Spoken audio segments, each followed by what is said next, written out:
Oh, man. Let's go. That patented look in his eye. Khamzat Chimaev at long last. Ну что, Хамзат? Хамзат, какие эмоции? Good job, brother. Right through there. Right there. Все. Поработали 5 раундов.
Oh wait! No.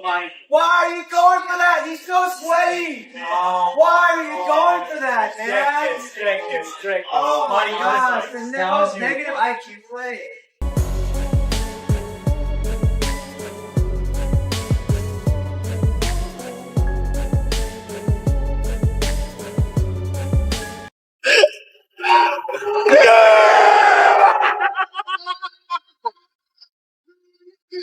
Yeah!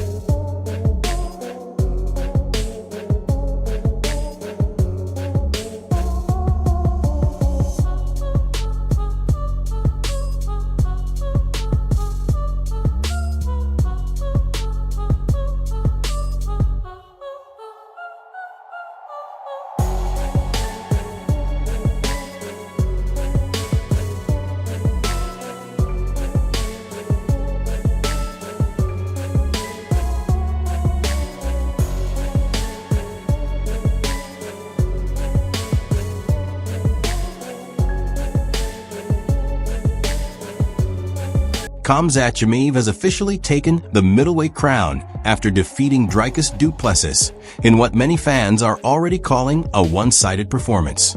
Overnight, the balance of power in the division shifted, with Chimaev not just winning the belt, but displaying the kind of dominance that makes people wonder how high his ceiling really is. Right after the fight, he laughed off any rumors about retirement.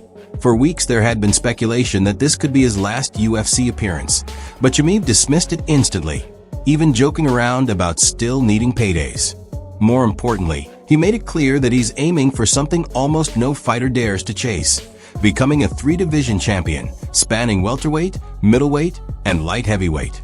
Considering how easily he handled the former champion with relentless wrestling and pressure, the idea doesn't seem impossible. Now the question becomes, who's next? The frontrunner is Sean Strickland. As a former champ, Strickland brings name value, a fan-friendly style, and even a backstory as Chimaev's past sparring partner, which gives the matchup both heat and marketability. Betting odds have him slightly favored over other possible names like Paulo Costa, Nasruddin Imavov, and Caio Borralho.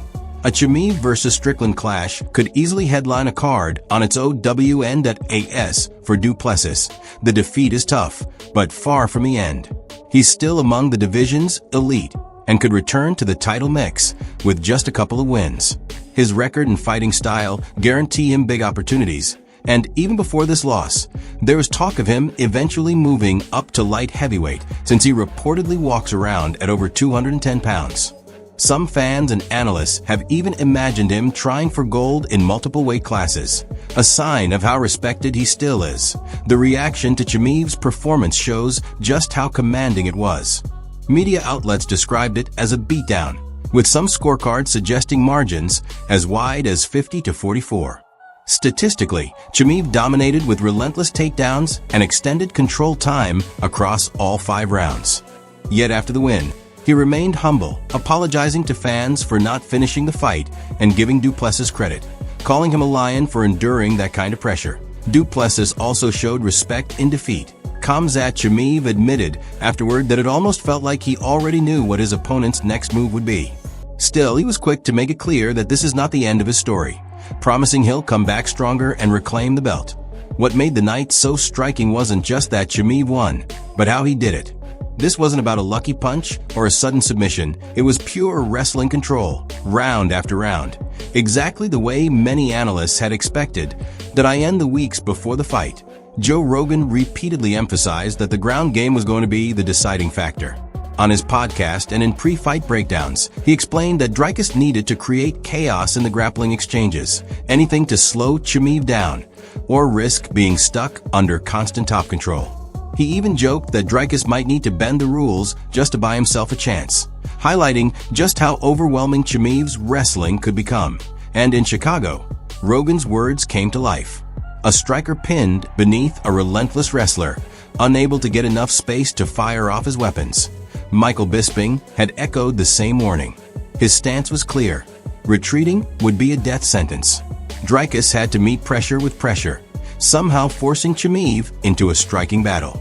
But that plan fell apart the moment the cage door closed. Every sprawl failed, every wall walk was stuffed, every attempt to create space ended with his back on the mat. Bisping's analysis had been correct. The champion simply didn't have the right tools on the night. From behind the scenes, Darren Till had long been one of Chimaev's biggest believers. Having trained alongside him for years, Till spoke about his relentless pace and improved efficiency. His confidence wasn't hype, it was experience. And fight night proved right. Chimaev's chain wrestling, flowing from one attempt to the next until he got what he wanted, showed a level of preparation that went beyond raw talent. Other legends also pointed to the same danger. Georges St-Pierre highlighted the raw strength of Chimaev's wrestling. Daniel Cormier broke down the technical threats of positions like the crucifix.